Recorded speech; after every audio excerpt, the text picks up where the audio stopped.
Я уже пережила штрафы, бюрократию, языковой хаос в эмиграции в Германии и потерю всего, что только можно потерять. И теперь я могу рассказать вам, что реально помогает не сойти с ума и как это все можно пройти и остаться дышать. Привет всем! Если вы новенькие, добро пожаловать, а мои постоянные друзья рада вас снова видеть. В предыдущем видео я уже ответила на 5 вопросов, ссылку оставляю внизу. А сегодня продолжаем. Еще 5 вещей, которые реально помогают мне здесь, в Германии, не сойти с ума от бюрократии, языка, от всего этого хаоса и строить мою жизнь мечты здесь и сейчас. Итак, следующий вопрос моих подписчиков. Какие у вас планы? Учеба, работа или YouTube? Так, работа и учеба. Значит, а разве я забыла вам сказать? Да, я же получила здесь, в Германии, сертификат на работу security, охранником. Параграф 34а. Да, я забыла совсем вам сказать. Сейчас расскажу. Когда я получила сертификат B1 по немецкому языку, я сдала экзамены, сама их оплатила, кстати. Я заплатила 180 евро, потому что я не проходила интеграционные курсы, я учила язык сама. И сама оплачивала свой экзамен. Потом я отправила заявку в ИХК на прохождение этих занятий по специальности security. У меня есть опыт работы в этой сфере, в сфере безопасности, и очень большой опыт. У меня есть рекомендательные письма с моей бывшей работы, и я очень хотела получить этот сертификат здесь, в Германии. Возможно, я буду и дальше работать на этой работе, но, честно, я еще до конца не определилась. Но я решила все-таки получить этот сертификат. Я заплатила 500 евро за подготовку к экзамену, за прохождение занятий, за экзамен сам. И я получила этот сертификат. Я просто забыла об этом вам раньше рассказать. А на дальнейшие планы у меня, конечно, есть. Но одно главное – это учить дальше немецкий язык, совершенствовать его. Потому что иногда мне кажется, что я ничего не знаю. Бывают дни, когда я очень хорошо понимаю и могу очень хорошо говорить.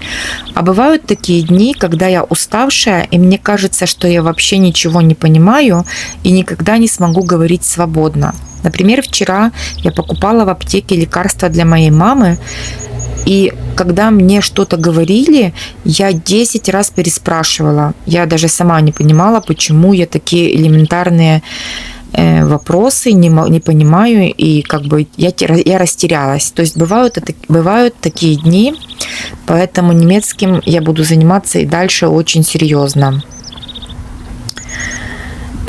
Это очень тяжело, когда ты хочешь рассказать что-то, какую-то важную информацию, или интересную, или смешную историю. Тебе просто не хватает слов. Ты говоришь, а внутри чувствуется такая жалость к себе, потому что слова не идет, а грамматика кажется просто на уровне стыд и позор. И когда я потом задумываюсь, что мои глаголы стоят вообще не на своих местах, мне потом очень стыдно. Люди, конечно, понимают, улыбаются твоим шуткам, поддерживают, но ты все равно ощущаешь вот эту беспомощность, как будто вот твои мысли заперты в голове, а ключ вообще потерялся. Так что да, я буду в первую очередь совершенствовать свой немецкий. И вот я, да, уже получила сертификат на работу security, но я еще не определилась точно, кем я хочу быть, кем я буду работать. Я собираюсь продолжать учиться и ни в коем случае не останавливаться. Теперь про мой YouTube. Мне очень нравится вести канал на YouTube, потому что здесь я могу быть настоящей, со всеми моими мыслями, даже вот переживаниями, неудачами. И это то место, где я могу делиться тем, что на сердце. И даже если меня не все понимают, не все поддерживают, все равно находятся люди, которые поддерживают меня. И это важно. Для меня это очень важно. Я очень жалею, что я больше года, почти 2 года, наверное, я не выкладывала видео. все-таки стресс и депрессия дали о себе знать, и я просто потерялась на какое-то время. Очень жалею, что потеряла это время, но это уже в прошлом. Сейчас я снова чувствую вдохновение и энергию. Хочу возвращаться к любимому делу, к Ютубу и к общению с вами. Спасибо огромное всем, кто помнит меня, кто не забыл, кто ждет новые видео, кто спрашивает про мою маму. Ваша поддержка – это действительно для меня очень важно. Это мое топливо, моя сила двигаться дальше. Вот такие планы у меня сейчас. Так расскажите, пожалуйста, в комментариях, как вы справляетесь, как вы справляетесь со всей этой жизнью, когда силы на нуле. Напишите, мне это тоже очень важно знать, что я не одна на таком пути. Кстати, про ИХК. Это торгово-промышленная палата в Германии, и там вы можете получить популярные профессии, квалификации. Вы можете там получить их через курсы и экзамены. Я сейчас вот даже выписала, хочу сейчас вам зачитать. Такие профессии, как охранник, security, это параграф 34а, как я уже говорила. Дальше администратор офиса, офис-менеджер, специалист по логистике и складскому учету, кассир, продавец в торговле, бухгалтер, финансовый специалист, специалист по закупкам и снабжению, менеджер по продажам, туристический агент, специалист по гостиничному бизнесу, секретарь, помощник руководителя, пекарь или кондитер, это и другие ремесленные профессии, специалист по IT-технологиям, например, администратор сетей. В общем, ИХК предлагает широкий выбор курсов и экзаменов, это я назвала только несколько, от ремесленных профессий до управленческих, технических направлений. И это самое главное, что это официально признанные квалификации, которые высоко ценят на рынке труда Германии. Но это совсем другая история, это я вкратце вам рассказала. Следующий вопрос от моих подписчиков дорогих. Вы часто упоминаете маму. Расскажите немного о ней. Вы знаете, очень много моих подписчиков подписались именно на мою маму, на видео о моей маме, о ее истории, о ее пребывании в доме престарелых. И я действительно о ней часто рассказываю, но хотелось бы больше, и это не просто так. Моя мама для меня – это огромная поддержка, это опора в этой жизни, особенно в этой эмигрантской жизни, которую мы проходим с ней вместе, хотя живем не вместе. Моя мама – настоящая героиня. Пережив инсульт в Украине, переболев коронавирусом прямо из больницы, и когда началась война, она приехала ко мне в Германию. Она приехала с помощью волонтеров, потому что она даже ходить на тот момент не могла. Она была на тот момент в очень тяжелом состоянии. И у нее даже загранпаспорта не было. И Германия приняла ее. И поскольку жить в лагере для беженцев было невозможно, ее поселили в доме престарелых. Об этом у меня есть отдельное видео.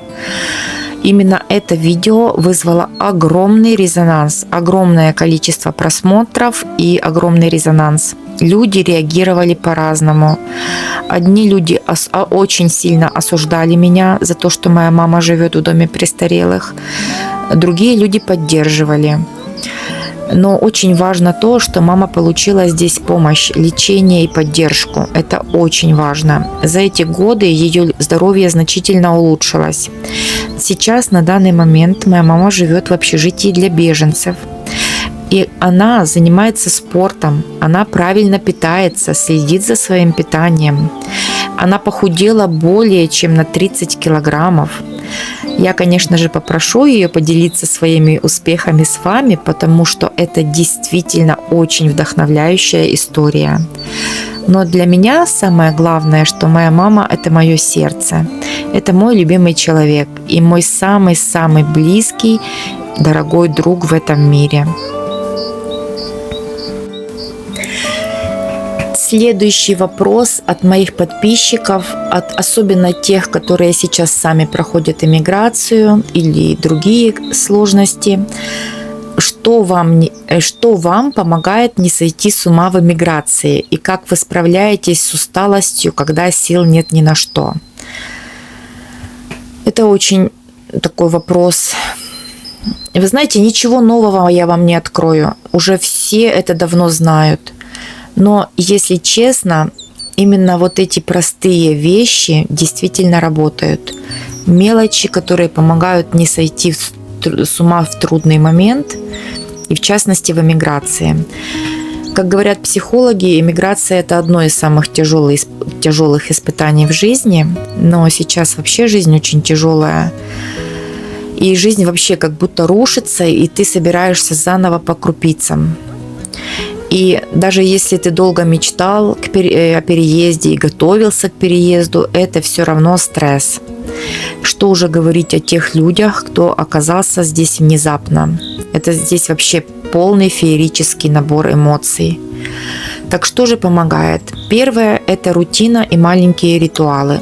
Это может звучать скучно, заезженно, но вот утром заварить чай, просто посидеть, подумать, как будто включиться.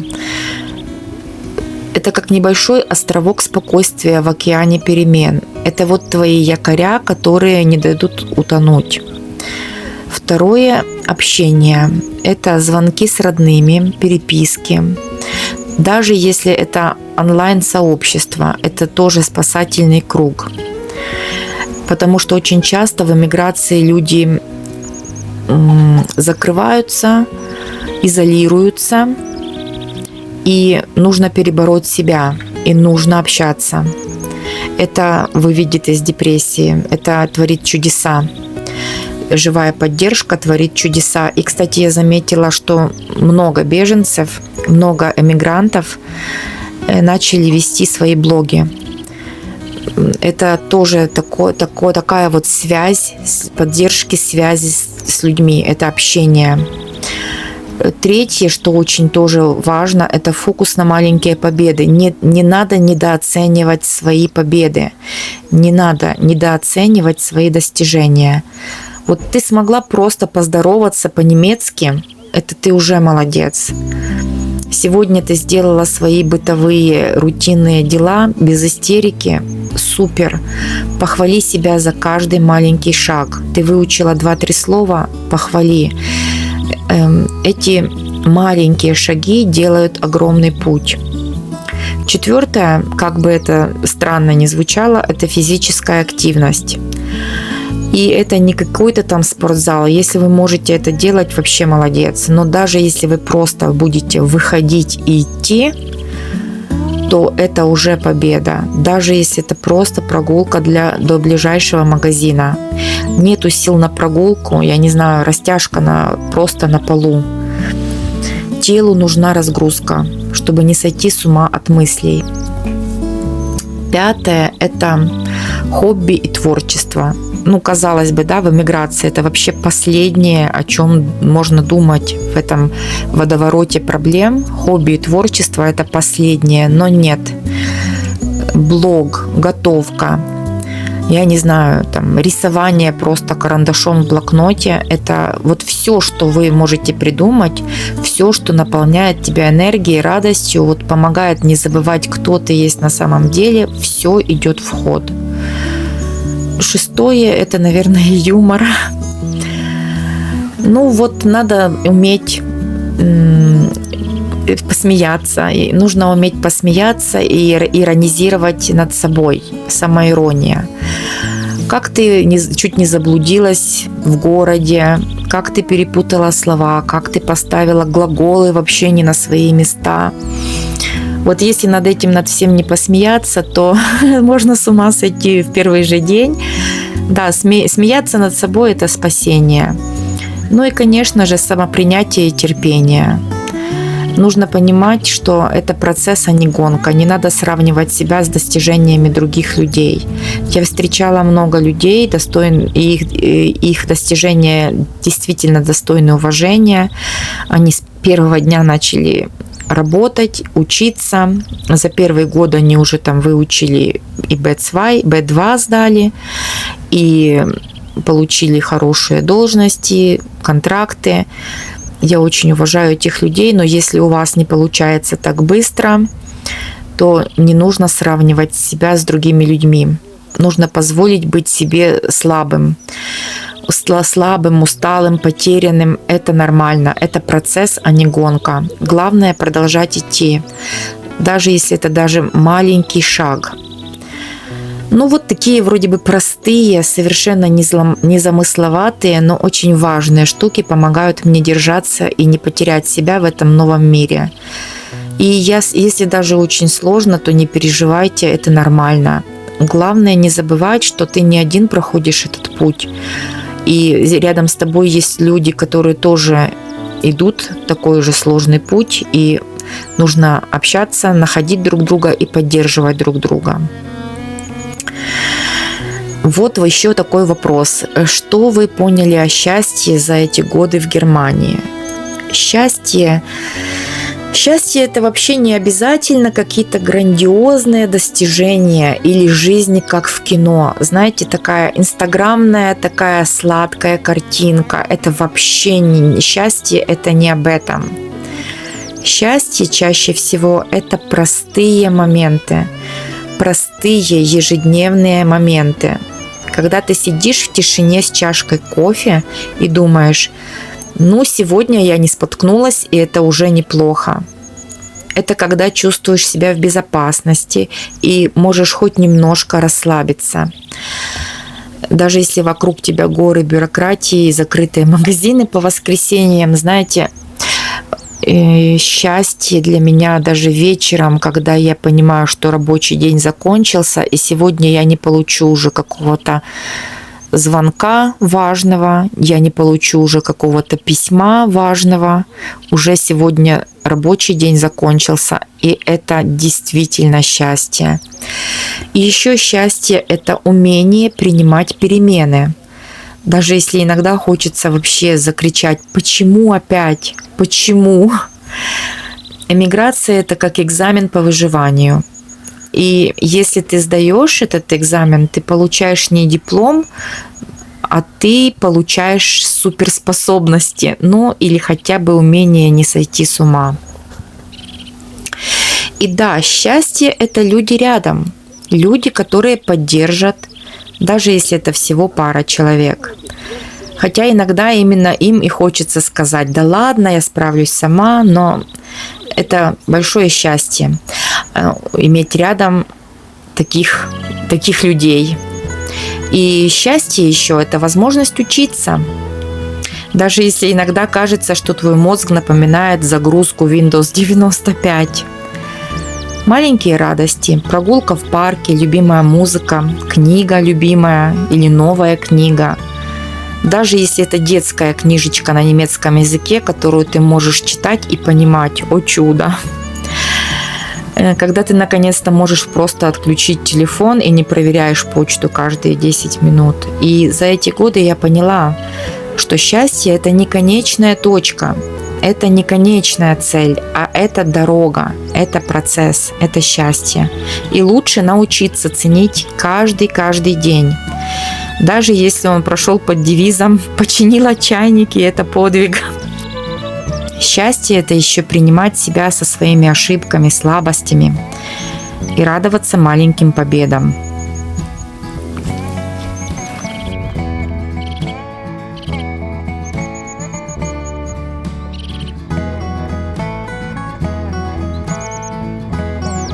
Еще такой вопрос, вот мне понравился, про страхи и ошибки. Вот какие страхи и ошибки у меня в эмиграции? Знаете, вот переезд в новую страну, я не знаю, это, наверное, как прыгнуть в ледяную воду. Аж дух захватывает. Вот вроде бы ты готовилась, вроде бы ты приехала сюда с какими-то целями, надеждами. Но когда ты ныряешь, это холодно, страшно, и вот надо как-то выжить. Вот для меня самый большой страх, наверное, это бюрократия. Здесь она как огромная машина, которая действительно может раздавить тебя, разрушить твою жизнь, даже если ты стараешься быть супер аккуратной. это может сломать тебя. Каждый раз, когда приходит письмо с официальным штампом, я думаю, неужели на этот раз я опять что-то не так сделала? Вот этот вот страх, который сосет под ложечкой. Каждый новый документ – это драма. И не маленькая драма. Какие-то штрафы, которые у меня были в первые годы жизни, я об этом снимала уже отдельное видео. Недоразумения, непредвиденные последствия. Честно, я до сих пор этого боюсь. Еще есть страх быть непонятой другими. Все-таки новый язык, другой менталитет. Иногда кажется, что ты говоришь, но люди тебя не слышат, люди тебя не понимают. Изоляция. Я не боюсь одиночества, знаете, я в принципе самодостаточный человек. Но я поняла, что изоляция это очень тяжело. И ты чувствуешь себя в новой стране изолированно. Конечно, прошло уже много лет. Я приехала сюда в 2020 году. Я это уже все прошла. Я уже не чувствую себя такой изолированной.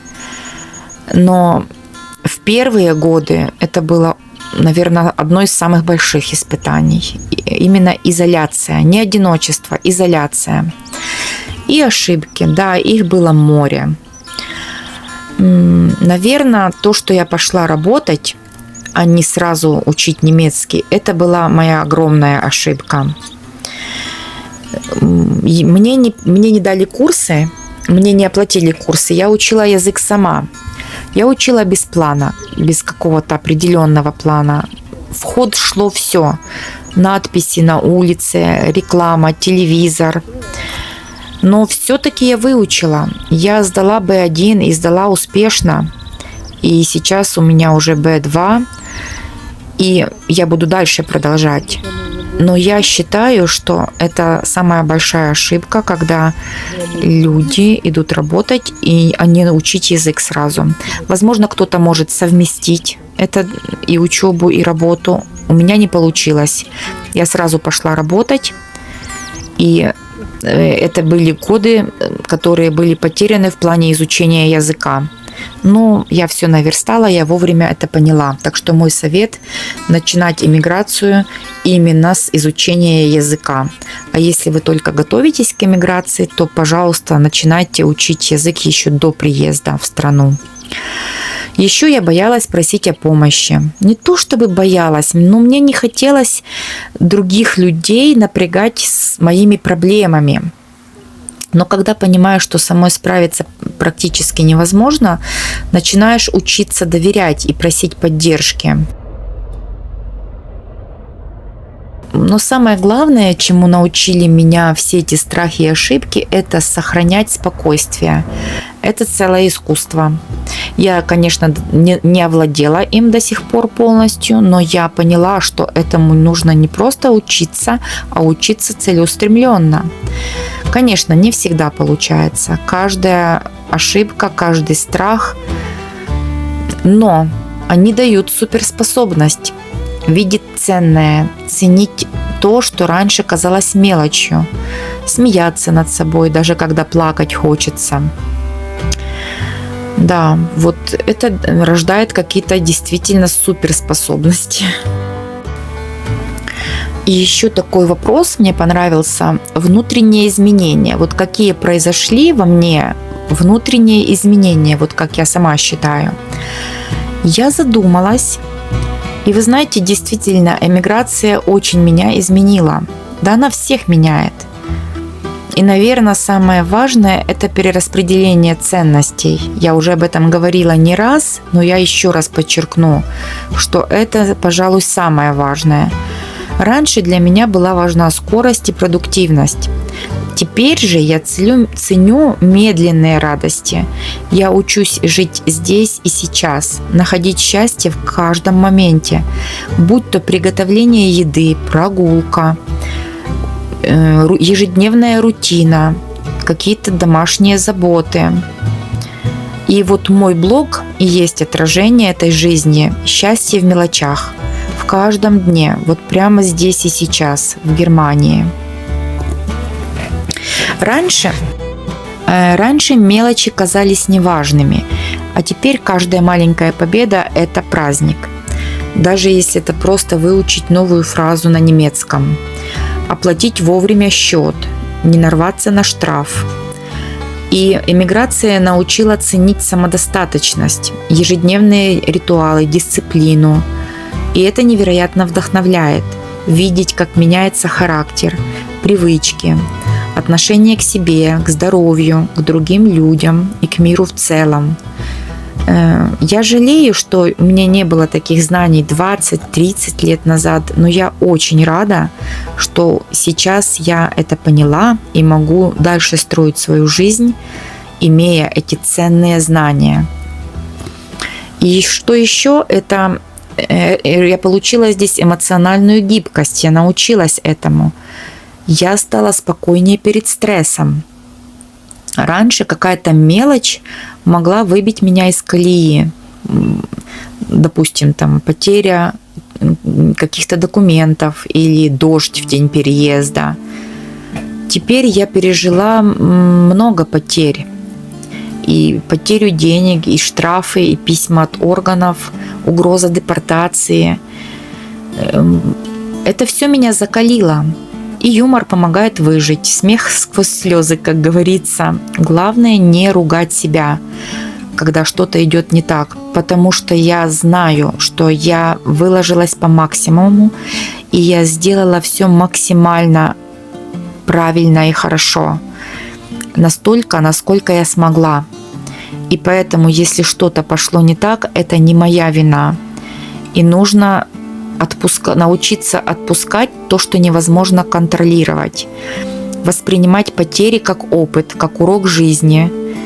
Это развивает дисциплину, концентрацию, умение фокусироваться на том, что реально в твоей власти. А в нашей власти наша дисциплина и наше отношение к обстоятельствам, потому что обстоятельства не находятся в нашей власти. Но наше отношение к этим обстоятельствам находится в нашей власти, и это важно осознать, потому что вот это дает реально суперсилу. Также новые социальные навыки. Эмиграция научила меня читать людей через язык, через жесты, через контекст. Даже когда слова не понимаешь полностью. Развивается интуиция, очень сильно развивается. Появляются сверхспособности строить связи с незнакомыми людьми. Находить друзей в неожиданных местах, ориентироваться в чужих новых городах, обходить какие-то культурные недоразумения без лишнего стресса. Еще практическая изобретательность и адаптивность, да. Когда привычные ресурсы недоступны, ты начинаешь находить творческие решения. И иногда ты даже находишь такие решения, которых ты сам от себя не ожидал. Ты даже не знал, что ты на такое способен. И появляется даже азарт. Ты ставишь себе высокую планку, и ты ставишь себе такую задачу: а смогу ли я взять эту планку?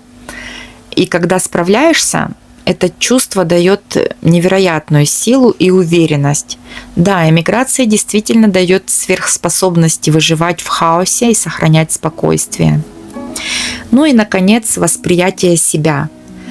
Появляется новая версия себя. Самостоятельная, самодостаточная, уверенная, сильная, с развитой стойкостью к стрессу, с развитой интуицией.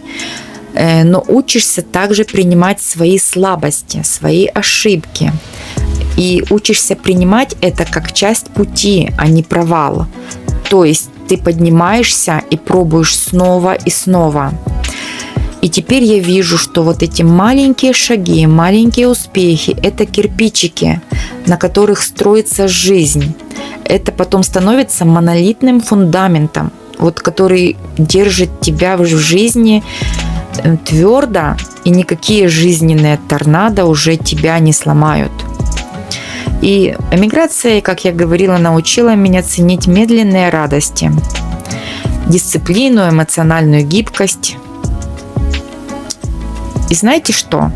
Все это делает меня сильнее и счастливее каждый день. Мне кажется, этот процесс у человека не заканчивается до конца дней.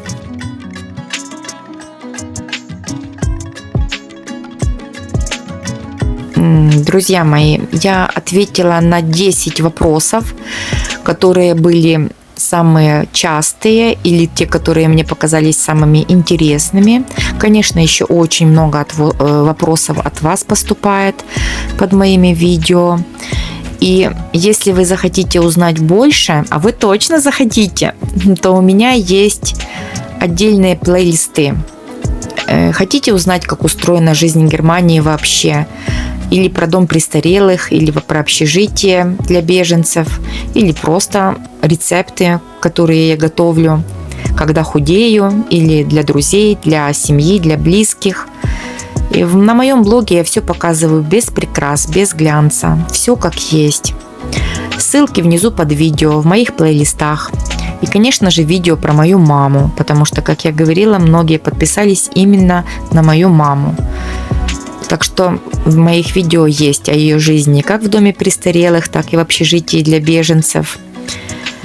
А если вы просто хотите чего-то уютного, то моя повседневность, мои прогулки, моя жизнь в Германии. Ссылки под видео, заблудиться невозможно. Спасибо, друзья мои, что были со мной. Надеюсь, что не в последний раз. До новых встреч. Берегите себя, своих близких. И, как всегда, не забывайте пить воду и выключать плиту. Пока-пока.